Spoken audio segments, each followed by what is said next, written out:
Hello students, कैसे हैं आप लोग? स्वस्थ होंगे, मस्त होंगे। तो प्यारे बच्चों, आज हम प्रश्न संख्या 5 शुरू करने जा रहे हैं। कक्षा 10 के प्रश्नावली 12.4 मैथ्स। ओके बच्चों, तो लास्ट वीडियो में हमने प्रश्न संख्या 4 किया था, तो आशा उम्मीद करता हूँ कि आप लोगों ने वो कंप्लीट कर दिया होगा। तो आज शुरू करेंगे प्रश्न संख्या 5। वीडियो में बने रहने के लिए वीडियो को लाइक, शेयर और सब्सक्राइब जरूर करें बच्चों। और वीडियो के डिस्क्रिप्शन में और सारी वीडियो का लिंक दिया हुआ है, आप वहां से भी देख सकते हैं। ठीक है, तो बच्चों सब्सक्राइब करें। जल्दी से लाइव क्लासेस शुरू करने जा रहे हैं, तो शुरू करते हैं प्रश्न संख्या 5। 20 सेंटीमीटर ऊंचाई और शीर्ष कोण 60 डिग्री वाले एक शंकु को उसकी ऊंचाई के बीचों बीच से होकर जाते हुए एक तल से 2 भागों में काटा गया है। एक तल है, उससे 2 भागों में काटा गया है बच्चों। ठीक है, क्या कह रहा है? एक बर्तन है हमारे पास, शीर्ष कोण 60 है बच्चों। ये है हमारे पास एक शंकु, एक शंकु कह रहा था। इसका कोण कितना कह रहा है बच्चों? ये 60 डिग्री। थोड़ा ये रफली में थोड़ा कोण छोटा हो गया, आप लोग थोड़ा इसको बड़ा कर लीजिए, कोई दिक्कत नहीं। ठीक है बच्चों, तो ये बना दिया हमने एक शंकु। ध्यान से बनाइएगा, ध्यान से पढ़िए क्या कह रहा। ये कोण है 60 डिग्री, तो ऊंचाई कितना कह रहा है बच्चों? 20 सेंटीमीटर। यानी कि इस शंकु की ऊंचाई हमारे पास, ये ऊंचाई है 20 सेंटीमीटर। ठीक है बच्चों, कोण टोटल 60 है, यानी हमने इस पे क्या कर दिया, एक ऊंचाई। ऊंचाई क्या होता है? इस पर लंब होता है। तो यानी कि ये कोण को 2 भागों में बांट देगा बच्चों। तो ये कोण हो गया 30 डिग्री और ये कोण हो गया 30 डिग्री। ठीक है, यहां तक क्लियर हो गया बच्चों। अब देखिए मजेदार बात क्या है कि उसकी ऊंचाई के बीचों बीच, यानी ऊंचाई 20 है तो बीचों बीच करेंगे बच्चों। यहां से क्या कर रहे हैं? तल से 2 भागों में बांटा गया, यानी इसको यहां से 2 भागों में बांटा गया है। तो यहां से इसको काट दिया बच्चों हमने। ठीक है, यहां तक समझ में आ गया? यानी ये भाग हटा दिया हमने। नेक्स्ट डायग्राम में बता दो मैं कि हमने कहां से काटा। यहां से बच्चों, ये बीच वाला भाग है, यहां से। ठीक है, कोण कितना हो गया? 60 हो गया। तो यहां से हमने काट दिया बच्चों। तो जो इसकी ऊंचाई रहेगी बच्चों, ये कितना रह गया हमारे पास? ये रह गया 10 सेंटीमीटर। ठीक है, और तिर्यक ऊंचाई एल की भी जरूरत पड़ेगी हमें अभी, क्योंकि हमें क्या निकालना है? आयतन निकालना पड़ेगा। और ये हो गया R1, जो बड़ी होती है वो होता है R1 और छोटी त्रिज्या होती है R2। ये चीज ध्यान रखना बच्चों। 2 समांतर भागों में बांटा गया, जबकि तल शंकु के आधार के समांतर है। जो ये तल है, ये क्या है? शंकु के आधार के समांतर है बच्चों। ठीक है, समझ गए? यानी बराबर भागों में काटा तो वो समांतर हो गया। यदि इस प्राप्त शंकु के छिनक को व्यास, जो ये छिनक बना हमारे पास, इसको क्या करना है? व्यास जो है 1/16 सेंटीमीटर वाले एक तार के रूप में बदल देना है। यानी कि ये छिनक को हमने, इसको एक ठोस पदार्थ है, ये धातु है, इसको पिघला करके हमने क्या करना है? एक तार बनाना है बच्चों। ये बना दिया हमने एक तार। ठीक है, जिसकी व्यास कितना है? 1/16 सेंटीमीटर। ठीक है, यानी ये क्या हो गया? बेलनाकार होता है तार, ये तो आप लोग जानते हैं। ठीक है, यानी इस छिन्नक के आयतन के बराबर क्या होना चाहिए? इस तार का आयतन होना चाहिए। तो हमें क्या निकालना? तार की लंबाई, यानी h दूरी। अगर हम इस तार को ऐसे खड़े रखेंगे बच्चों, तो h दूरी को भी हम क्या कहते हैं? h ऊंचाई या लंबाई। ठीक है, इस प्रकार के क्वेश्चंस में। तो बच्चों यहां तक क्लियर हो गया, स्पष्ट हो गया? हमने क्या करना है कि इस चिन्हक का आयतन के बराबर करना है बेलनाकार तार का आयतन। ठीक है, तो हमें क्या क्या दिया है अब देखिए। हमें चाहिए इसके लिए R1 और R2। जो कि दिया नहीं है, हमें निकालना है। तो हम कैसे निकालेंगे, क्योंकि हम जानते हैं कि ये इसमें क्या है, ये क्या है बच्चों, लंब है, दो भागों में बांट गया। ठीक है, तो जो कोण होता है त्रिकोणमिति में, ट्रिगोनोमेट्री में क्या है कि जो कोण है बच्चों, इसके सामने वाली भुजा क्या होती है, लंब होती है। यानी ये भुजा क्या हो गया, लंब हो गया। हम इसको नाम दे देते हैं बच्चों, जैसे ये ए हो गया, ये बी हो गया, ठीक है, ये पी हो गया और ये क्यू हो गया। ठीक है, और ये ओ बिंदु है हमारे पास। जैसे त्रिभुज हो गया, ये क्या हो गया, ओ ए बी। कोण के सामने की भुजा कितनी होगी, R2 है, ये छोटी त्रिज्या है बच्चों, तो ये क्या है, R2 है। तो हमें ये निकालना है। और ये क्या हो गया हमारे पास, कोण से जो भुजा होती है वो क्या होती है, आधार। ये डिग्री 90 अंश का डिग्री का कोण हो गया ये वाला। इसके सामने वाली भुजा क्या होती है, कर्ण होती है। ये हम जो त्रिकोणमितीय अनुपात में पढ़ चुके हैं बच्चों। ठीक है, तो शुरू करते हैं।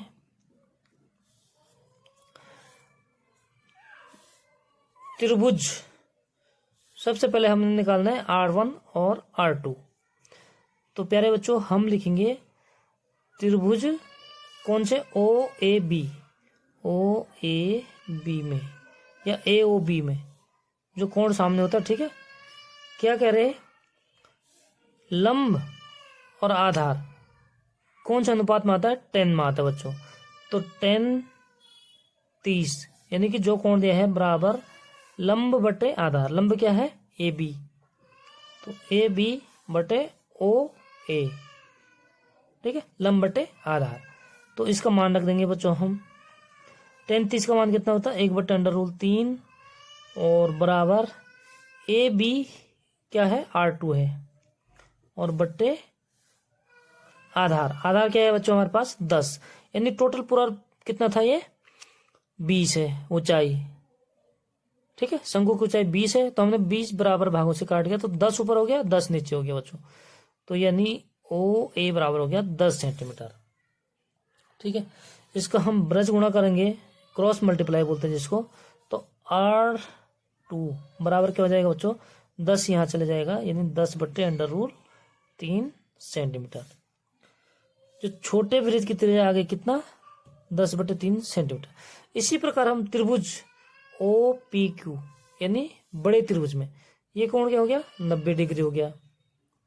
ठीक है, त्रिकोणमितीय अनुपात आपने पढ़ा है तो कोई दिक्कत नहीं होगी आप लोगों को। ठीक है, और कोण कौन सा दिया है, ये वाला 30। तो इसके सामने की भुजा क्या हो जाएगी इस बार, लंब, यानी R1। ठीक है बच्चों, और कोण हो गया 30, आधार क्या हो जाएगा बच्चों इस बार, ओ पी। तो हम लिखेंगे त्रिभुज ओ पी क्यू में 10 30 बराबर लंब क्या हो गया इस बार, पी क्यू, और बट्टे आधार। आधार क्या हो गया बच्चों, ओ पी, यानी कि पी क्यू क्या है हमारे पास, R1, और ओ पी क्या है बच्चों, 20। टोटल ऊंचाई 20 सेंटीमीटर है। ठीक है, तो अब 10 30 यानी कि बच्चे प्यारे बच्चों 10 30 का मान कितना होता है हमारे पास, 1/√3 बराबर। ठीक है, समझ में आ रहा है ना, कोई दिक्कत तो नहीं रही। 1/√3 बराबर R1/20। क्रॉस मल्टीप्लाई करेंगे R1 को। ठीक है, तो ये यहाँ चले जाएगा बड़े बच्चों, यानी कि हमारे पास R1 बराबर हो जाएगा 20/√3 सेंटीमीटर। ठीक है, बस हमें R1 R2 ऊंचाई हमें दिया हुआ है छिन्नक की, ये आ गया।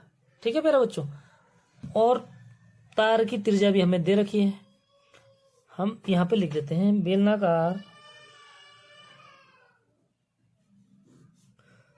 तार का व्यास कितना है, 1/16 सेंटीमीटर। तो त्रिज्या कितना होता है प्यारे बच्चों, 2 से और भाग दे देंगे इसमें। ठीक है, क्या करेंगे, हाफ, आधा होता है त्रिज्या, तो आधे से गुणा कर देंगे मतलब। तो इसलिए त्रिज्या बराबर हो जाएगा 1/16 को किससे, आधा से गुणा कर देंगे। ठीक है बच्चों, तो ये हो जाएगा 1/32। वो सारे लोग इसको क्या कर देंगे, कि 1/16 का आधा 1/8 कर देते हैं, लेकिन 1/8 1/16 का दुगना होता है बच्चों।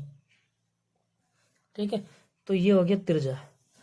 अब हमें क्या करना है कि इस चिन्हक को पिघलाकर तार बनाना है, यानी कि इस चिन्हक का जो आयतन होगा प्यारे बच्चों, जब लास्ट प्रश्नावली में क्या पढ़ा था हमने कि जब हम एक धातु के बर्तन को दूसरे में पिघलाकर दूसरे में परिवर्तन करते हैं या रूपांतरण करते हैं तो उसका क्या होता है, दोनों का आयतन बराबर होता है। ठीक है, लास्ट प्रश्नावली में हमने ये पढ़ चुके हैं बच्चों। तो यानी कि छिन्नक का आयतन, इसलिए हम लिखेंगे प्यारे बच्चों छिन्नक का आयतन, शंकु के छिन्नक का आयतन, आप लोग पूरा लिखना। ओके, बराबर क्या हो गया, बेलनाकार तार का आयतन।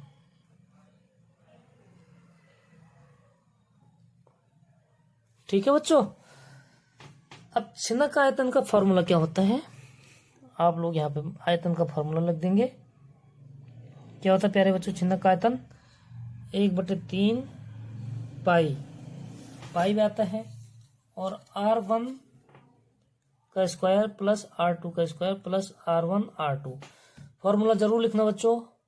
और H बराबर बेलनाकार तार का आयतन। ठीक है, छिन्नक का आयतन हो गया, और क्या करना है, बेलनाकार तार का आयतन। तो बेलनाकार तार का आयतन क्या हो जाएगा, बेलन का आयतन कहता है पाई R² और H। ठीक है, यानी तार की लंबाई हमने क्या मान ली, H मान ली, कैपिटल H। ठीक है बच्चों, तो अब क्या करना, हमने सीधे सीधे हम मान रख देंगे। देखो पाई से पाई तो कट जाएगा बच्चों, अगर दोनों तरफ पाई है तो ये कट गया और आसान हो गया। ठीक है, जितना आसान होगा उतना हमें कैलकुलेशन करने में आसानी होगी। तो ये हो गया प्यारे बच्चों 1/3 R1 कितना आया था हमारे पास, R1 का मान आया था प्यारे बच्चों 20/√3, 20/√3 का स्क्वायर, प्लस R2 10/√3 का स्क्वायर, और प्लस R1 R2, यानी 20/√3 गुणा 10/√3। यहाँ तक बच्चों, यहाँ तक हो गया, कोई दिक्कत तो नहीं है यहाँ तक। और H का मान क्या है प्यारे बच्चों, H का मान क्या है इसमें 10, क्योंकि छिन्नक की ऊंचाई क्या है हमारे पास 10 है, तो गुणा 10 कर देंगे, और बराबर R², यानी जो बेलनाकार तार है क्या है R है, तो R² यानी 1/32 स्क्वायर है, तो दोबारा 1/32। ठीक है, और गुणा H, इस H का हमने क्या करना है, मान निकालना है। तो थोड़ा कैलकुलेशन कर देंगे। देखो 1/3 20 का स्क्वायर यानी 400, और नीचे √3 का स्क्वायर 3, प्लस 10 का स्क्वायर पेरा बच्चों 100, नीचे 3 √3 का 3 हो जाएगा।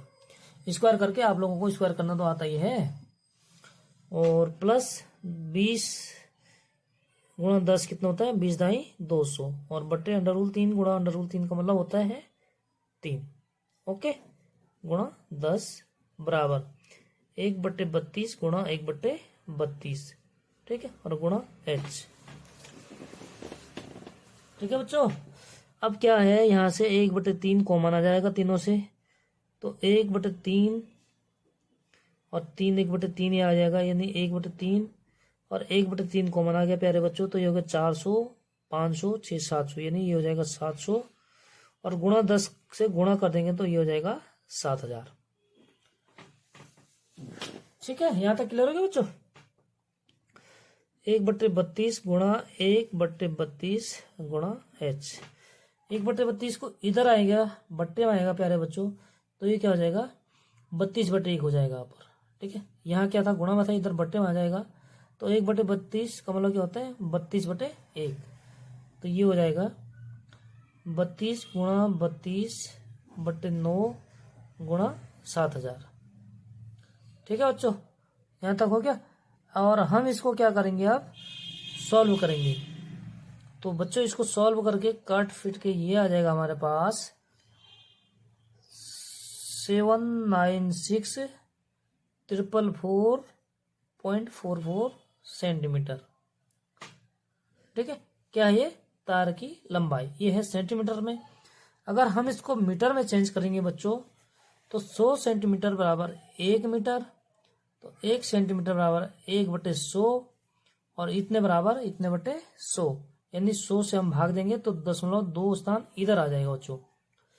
तो यानी कि ये हो जाएगा तार की लंबाई 796.444, 0.2 स्थान इधर आ जाएगा। अगर 100 से भाग देंगे तो ये आ जाएगा बच्चों मीटर, तार की लंबाई। ये क्या हो गया हमारा आंसर। तो आशा और उम्मीद करता हूँ प्यारे बच्चों समझ में आ गया होगा। अगर कोई भी डाउट हो तो आप लोग कमेंट में पूछ सकते हैं, कमेंट में लिख सकते हैं। मिलते हैं नेक्स्ट वीडियो में नई प्रश्नावली के साथ। प्रश्नावली 12 आपकी कंप्लीट हो चुकी है, पृष्ठीय क्षेत्रफल और आयतन से संबंधित। ठीक है बच्चों, तो ऑल द बेस्ट, आपका दिन मंगलमय हो। मिलते हैं नेक्स्ट वीडियो में, तब तक के लिए जय हिंद जय भारत।